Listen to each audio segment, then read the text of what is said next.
About 30 international observers from 16 countries will be deployed to various provinces to monitor the country's automated elections on Monday. These areas were chosen based on their political history, particularly on election-related violence and fraud. Joining us in the studio is Adele Webb, an Australian delegate in this year's International Observers Mission of the Compact for Peaceful and Democratic Elections that will participate in international Team Bantay. Good morning, Adele. Good morning. Thank you so much for joining us this morning. Thank you for having me.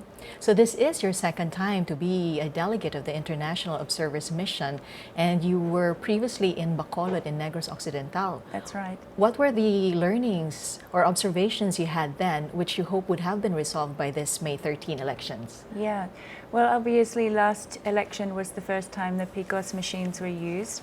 And in Bacolod City in particular, there were some problems with the transmission from the machines into the central area. And so I would hope that some of those issues have been resolved. Obviously, when you introduce a process like that for the first time, it does have some difficulty in operationalizing it.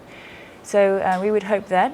But of course, there were also some more underlying issues that we observed, including some vote buying issues and some issues with the voter list. And these are problems which, you know, perhaps take longer to resolve. And yeah, but we would definitely be looking for those sort of things again.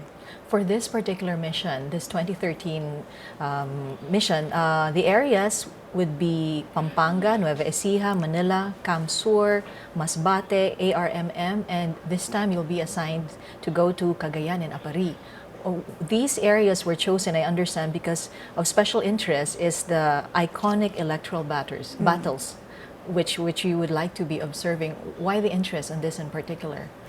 Well, I suppose the logic behind that is that in these areas there is a history of irregularity, more irregularity with the elections, whether that be vote buying or violence or other types of irregularity. So the presence of international observers, we hope, will deter some of that activity from areas where it has been a problem, and also just give the voters in those areas the assurance that their right to vote is, in fact, you know, sacred.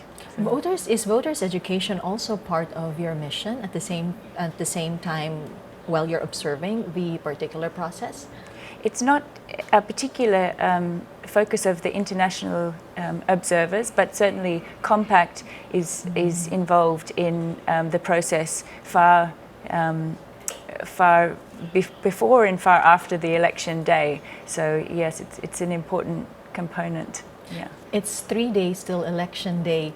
Is this enough time for you to come up with a concrete observation of the electoral process in the Philippines?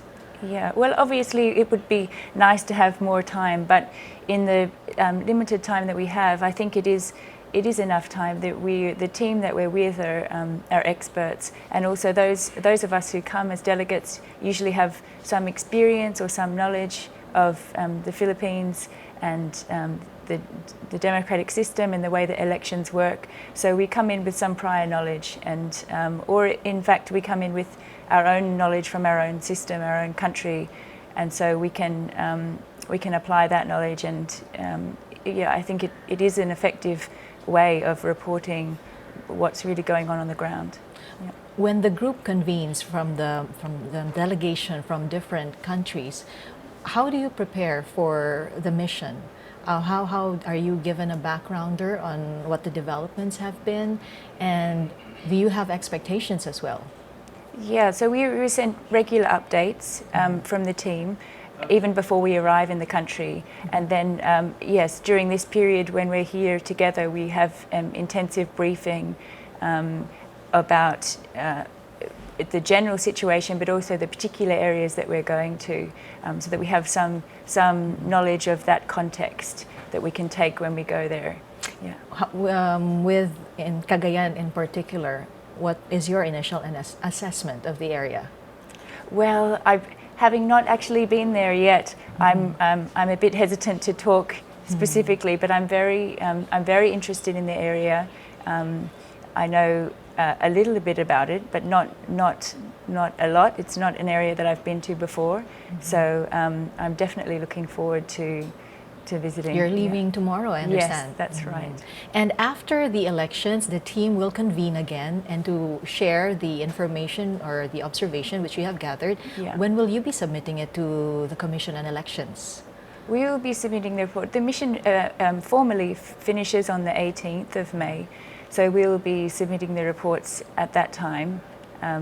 We will come back and reconvene in Manila, and then we will spend some intensive hours with all of our documentation and writing those final reports, which are really important because they are read, I think, quite widely, and we're hoping that in documenting what we see, we will create change in the future. Have you already initiated some change? I understand the team, although this is only your second time, but the team has started this since 2004. Yeah. Has there been significant changes based on the observations and the suggestions gathered from these missions?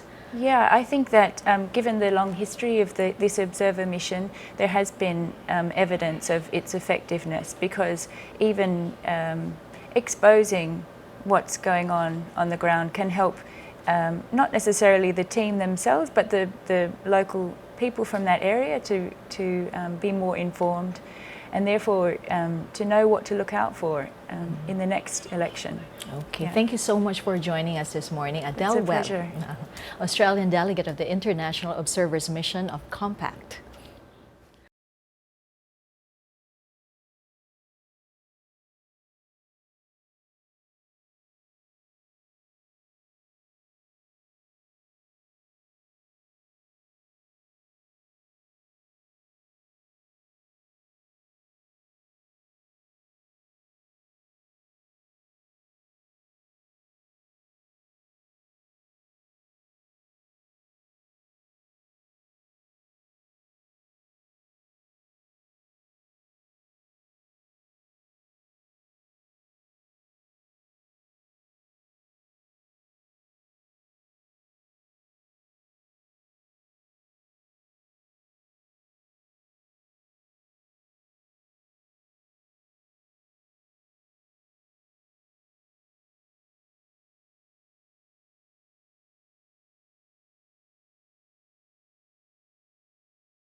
Hi, good morning, Amelyn. Wall climbing has proven not only to become a very interesting pastime, but also a very physical activity. It has also been included in the physical education classes here in the Montessori Integrated School in Antipolo City. With me is head coach Hugo Rafael to tell us all about it. Hi, good morning, coach. Hi, good morning. Can you tell me ano po bang mga physical benefits ng wall climbing, lalo na po sa mga bata? Actually, madaming physical benefits, pero usually nagsa-start yan mula sa ulo. Siyempre, na mas malawak sila nakakapag-isip kasi it's a problem.